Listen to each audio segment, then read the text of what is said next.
narration of facts, including the... Kasi hindi, yung nakita ko yung mga text exchange, very detailed. Pagkatapos nakalagay doon kung magkano yung mga binibigay, actually, tinanong ko si Congressman Chanco, totoo ba na binayaran mo si Andrew E. ng ganito? Yes, sabi niya. Dahil nandoon yung mga expenses. Tapos I'll go first to the text messages later. Sorry, sir, because we're talking about 61 million nung 2025. Magkano binayad nila kay Andrew E. nung 2022? 61 million, grabe. Sabi ko nga sa inyo, dapat pag-imbestigahan to si Andrew E. kung totoo yan. Kasi 61 million binayad nila dun sa tao. Tangina, saan galing yun? Saan galing yun? Naisose ba yun? Nailagay ba sa mga sose ng mga senador yan? Kaya naman pala ito si Ping Lacson, hindi pinoprotektahan niya ito si Bongbong kasi alyado sila eh. Mantakin mo yung pera sa flood control, napupunta pala sa kampanya. Eh hindi ba kinampanya ni Bongbong Marcos si Tito Soto, si Ping Lacson at kung sino-sino pa yung sa mga alyansa? Ibig sabihin yung perang ginagamit nila Tito Soto at saka nila Lacson doon sa kampanya nila noong nakaraan galing sa nakaw. Utang ina. Delikado yan. Dapat yan ang iniimbestigahan. Yan ang sinasabi ko sa inyo, Lacson tsaka Soto eh. Putang ina ninyo, lumalabas yung mga baho ninyo. Masyado kayong self-righteous, masyado kayong, kaya pala panay ang protection nyo eh sa mga, totoong magnanakaw sa flood control. Kaya pala kung sino-sino yung mga pinagkukulong, kaya pala tinitira nyo yung mga kasama yung mga senador eh. Damay pala kayo dyan eh. Ay kasi sabi ni Erice, tinanong niya si Chanco ang tawag dito yung campaign manager nila nung panahon na yan ng alyansa. O sabi nila, Chanco, totoo ba binayaran mo si Andrew 61 million? Oo, putangin na. So tama yung nandito sa text message na confirm niyan. So ibig sabihin kung napunta kay Andrew galing sa flood control project, ibig sabihin yung ginagamit sa kampanya na yan galing sa flood control project, di ba? Oh, yan pa ngayon dapat na na imbestigahan pati ng COMELEC eh. I want to lose my train of thought here. So you believe it because there were very specific messages doon po sa text And exchanges. there are other matters na diniscuss na hindi naman related sa... Yeah, that's where I want. I mean, apart from this, what else made you believe him? May mga, ayoko na lang banggitin ngayon kasi may involved pang ibang mga tao dun sa... although hindi naman damaging, pero... Such as? Mga issues, mga national issues. So, wag na lang siguro. So because of that, hindi lang kasi pera, may nakita ho kayong may realidad talaga dun sa mga text message na nangyari. And then sabi mo nga, tinanong mo si Congressman Toby, he was the campaign manager of the Alyansa then, kung binayaran nila si Andrew E. ng Tapos, tinanong ko, totoo ba na binigay niyo yung mga senatorial candidates na totoo naman. Sabi niya, totoo. Pero hindi naman daw dumadaan sa kanya yung pera. Ayaw niya raw Yung mga kandidato ng nakaraang administrasyon ng administrasyon na to nung 2025 binigyan ng pera galing dito sa flood control. It was campaign manager si Toby Chanco and Toby Chanco confirmed it. Ibig sabihin legit. Legit yun na ang ginagamit ng alyansa according to this report or to this interview. Ang ginagamit ng alyansa noon flood control, nilulunod nila yung mga tao. Yung mga tao putangina nangangamatay. Yung mga tao hayop na yan, talagang kahirapan ang inabot dahil dito sa mga ghost projects. Tapos ginagamit pambudol sa inyo mismo putangina. Yung mga bumoto sa mga yan, putangin na nyo, nabaha kayo, kasalanan nyo yan, putangin na nyo, kaya kayo nababaha, putangin na yung ginamit para mabaha kayo, putangin na ginamit nila, tapos binoto nyo pa. Ito na yung, ginisa na kayo sa sarili nyong mantika, kayo pa yung nagsindi ng apoy. O hayop na yan. Oo. O hindi ba? Sige, sino dito ang bumoto sa alyansa? Kahit isang senador lang. Kay Lacson, kay Tito Soto. Ang inang yan, binaha ka? Yung bakit ka binabaha, yung very reason bakit ka binabaha, yung very reason ba't namatay yung mga kamag-anak ninyo sa sobrang ragasan ng tubig nung nakaraang bagyo, the very reason why, yun mismo yung binoto mo. So yung tao na nagnakaw sa'yo, yun mismo ang binoto mo. Yun mismo ang pumunta sa lamay mo at nagsabi na kawawa naman tong tao na to. Yun mismo yun. Putang ina, ganyang kademonyo, kasatanas yung mga natin, politiko natin sa Pilipinas, nakakasuka. Sa kanya yung pera, basta siya lang nagtuturo kung kanino-kanino bibigyan sa campaign. Kasi baka daw pagdudahan siya kasi nga ayaw niya raw ng ganon. Pero hindi niya naman daw alam kung anong source ng pera. I was gonna go there because maybe to some it is quite normal. To others, it's not very normal. Kasi minsan sinasabi, hindi naman kami binigyan ng aming partido. Yung iba naman sinasabi, hindi sinasabi, pero alam naman nating nabigyan. So that does not make the story completely true. Yes. Except for the other part Kasi sabi of ko, the text totoo bang messages. ganitong amount ang binigay mo? Totoo. Tinawaran ko pa nga yan. Mukhang di na sabi sa akin. Ano naman si Toby? But, mabiro din yun.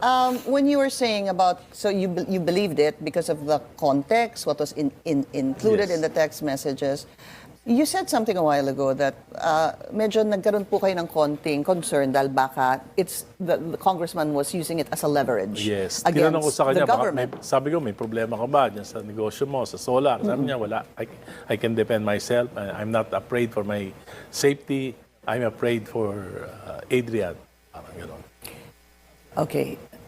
So, because I'm sure medyo naging concern din nyo yun sinagot ko dahil... pa, hanggang ngayon nagte-text kami, sabi ko, alam mo, lahat naman ng bagay sa mundo may risk, sabi ko. I think, sabi niya kasi, sabi ko sa kanya, it's the duty and responsibility of Adrian to come out and speak the truth. Bata pa siya, sabi ko, baka he can recover his soul and his dignity. Sabi ko sa kanya, yun ang sabi niya. I agree, sabi naman niya, I agree, but syempre sila yun eh. Sabi gano'n. Saka sabi sa akin ni Leanne, ang key dito, kung makikita niyan, yung mga taong bayan ay may suporta na siguro lalabas siya. That's what they're probably waiting for. Kaya nga I was going to ask, dahil sinabi na ni Congressman Tino, nung isang araw, the other day pa ata, and then because you were also Actually, we're adding pressure to That's why. the Bersamins to come out That's and why. speak the truth. Diba? Yun ang sinasabi Kasi namin. I guess what I'm trying to point out here is, sinabi niyo Narinig ninyo yun. Let us convince this Bersamins to speak up kasi wala na kayong lusot dito.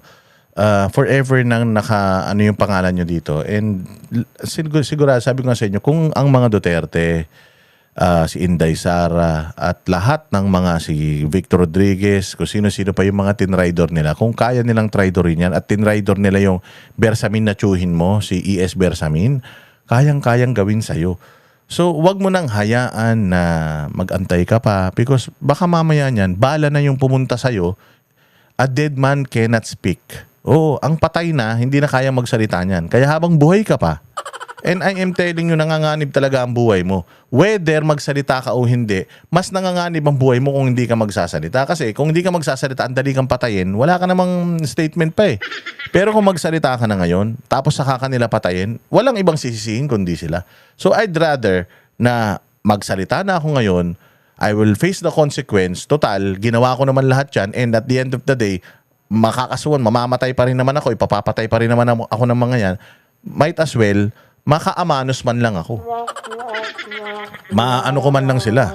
Mailabas ko man lang yung mga baho nila. O, para dire-diretso natin, dire-diretso ang bakbakan natin. Kesa naman putangin na, sige, wag ka magsasalta, wag ka lalabas, hindi ka kakasuhan. Sige, ikaw naman, ano ka lang dyan, tago ka lang dyan. Tapos binaril ka.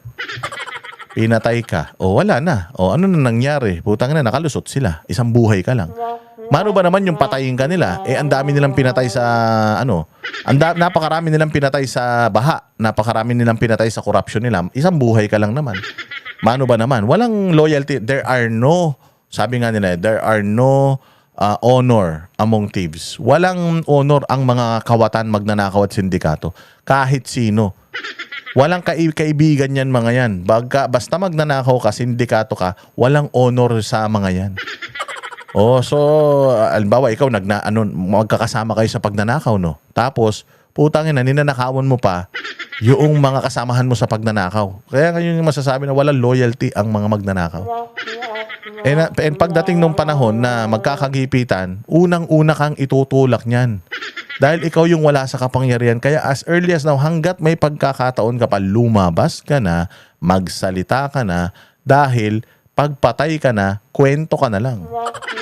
Oh, kawawa ka. Tingnan mo nangyari kay Tingnan mo nangyari kay yung tumalon na DPWH Yusek, yung babae. Oh, kita mo, nakapagsalita pa siya? Wala na.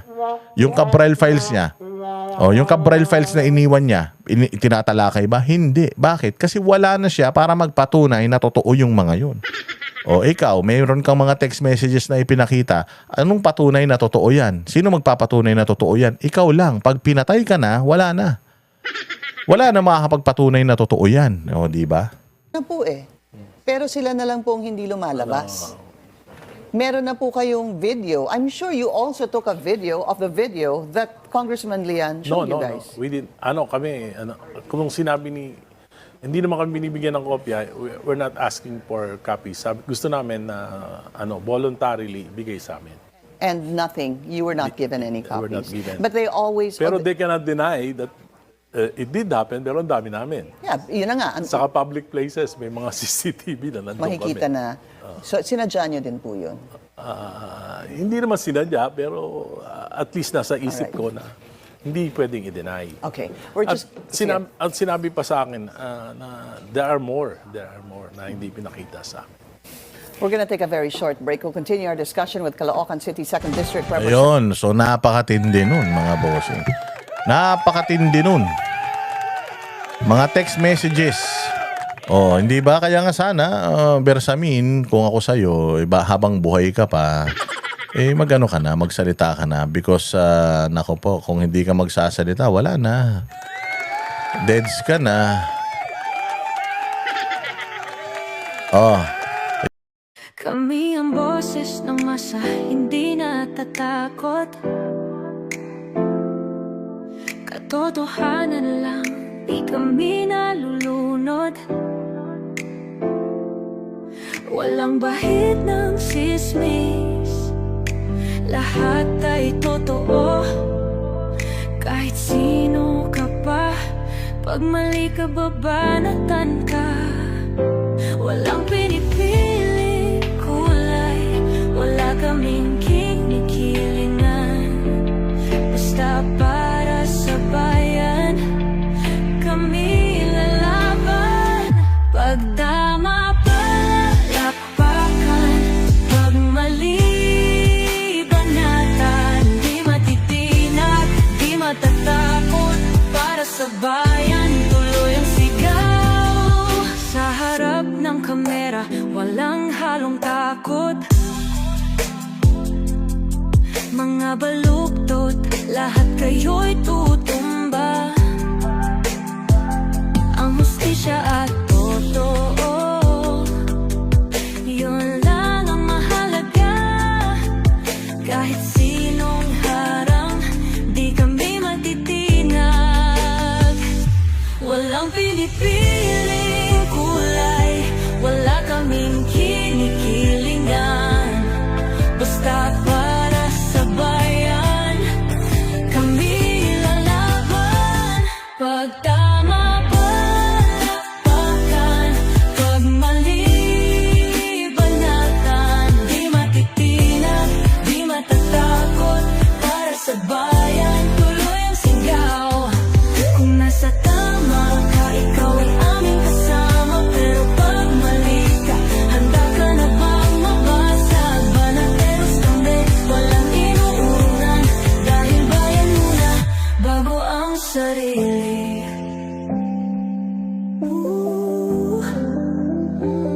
Bago ang sarili.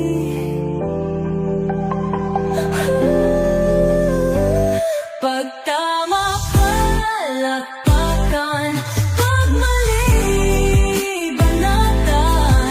Banateros ang sigaw, katotohanan ang laban.